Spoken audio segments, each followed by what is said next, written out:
Hi, this is David Gall with CauseWeSaidSo.com, and I'm here today with a video overview of the Toshiba M400 tablet PC. I thought I would do this video because while I've seen a number of very good reviews, pretty in-depth, of the M400 online, I had not actually seen any video of it yet. To give you a sense of the size of the unit, here is the M400 in the middle next to the two other laptops I happen to have in the house. On the left is an IBM ThinkPad T41, and on the right is the forerunner to the M400, the Toshiba M200 tablet. As you can see, the M400 is a little bit smaller than the ThinkPad. The T41, that's IBM, now Lenovo's middle-of-the-road mainstream business laptop. Compared to the M200, the M400 is almost the exact same size. One area where I think the M400 is greatly improved over the M200 is in its display.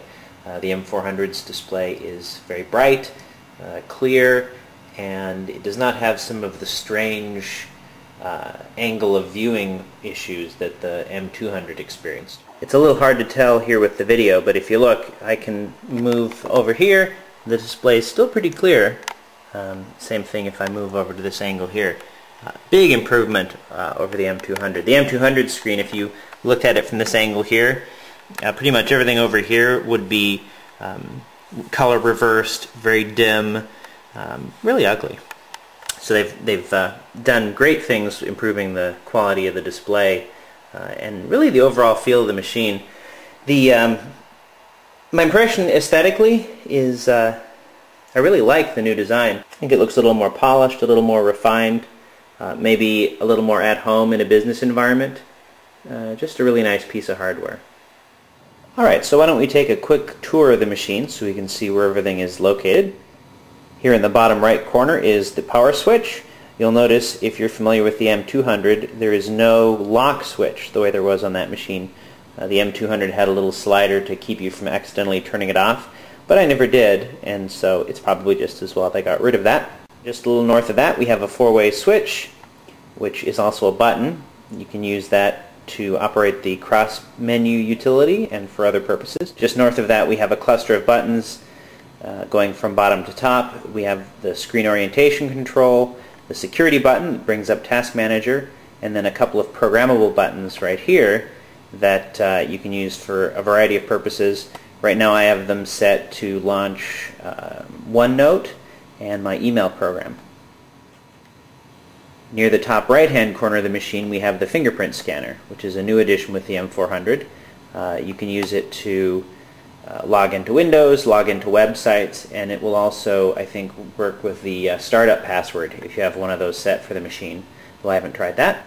Here we have what would be the right side of the machine if you're using it like a laptop, or the bottom of the machine if you're using it in the portrait mode that I would normally use it in. Here you have the pen, that's where that hides out. Here's the optical drive. In my case it's a CD burner and a DVD-ROM. There is a super drive available in the configurable version of the machine. And then just above the DVD drive that there is your 4-in-1 media card reader. It'll read SD cards and a variety of other formats, I gather. Looking around at the back of the machine we have the power connector, one of the USB ports, your monitor, modem and Ethernet ports.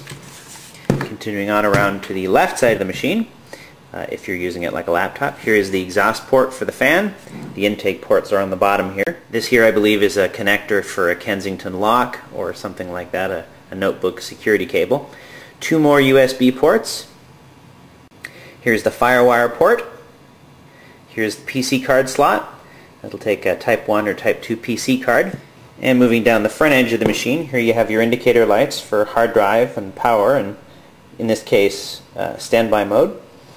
Here is the hardware switch for turning the wireless radio off. That's very nice if, for example, you forget to turn the wireless off before you get on a plane and you want to be able to fire it up without having the radio come on. You can just flip it off. Here we have the headphone and microphone jacks for the external mic if you want to use that. It does have an array microphone that works very well for the tablet PC speech recognition if you use that. I've already experimented with it and it works pretty well. Here's a hardware volume knob. Again, very nice being able to change the volume without having to boot Windows first, especially if you're in a quiet setting and you want to bring the machine up without having the Windows startup sound blow people across the room. The latch and the button for releasing it. There's one more improvement over the M200 in evidence on the bottom of the machine. With the M200 there was a slot for an emergency stylus that was hidden basically behind the battery. You'd pull the battery out and there was a little slot along this top edge where you had an emergency stylus and you could pull the stylus out if you lost your primary pen.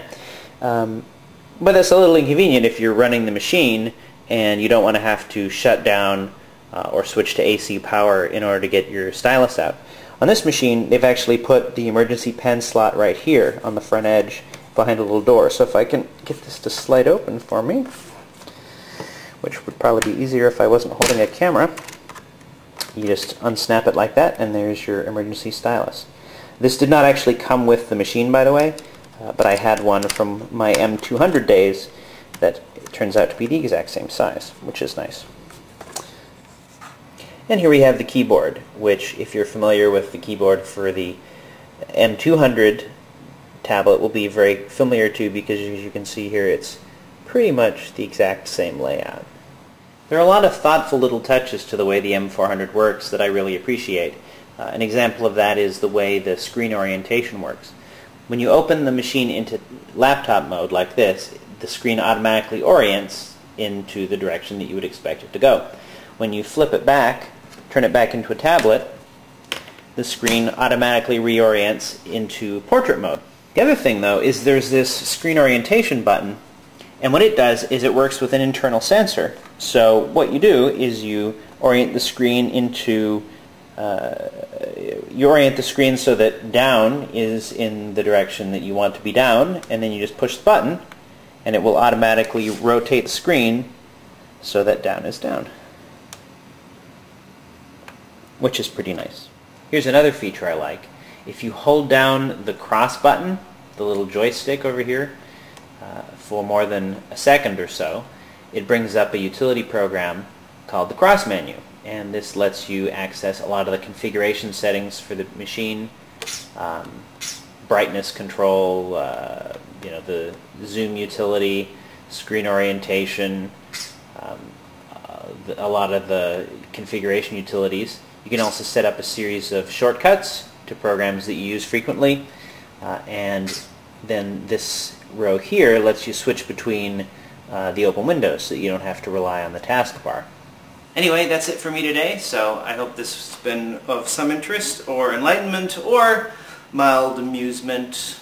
But if you have any questions or comments, please feel free to email me. My address is david@causewesaidso.com, and have a great day.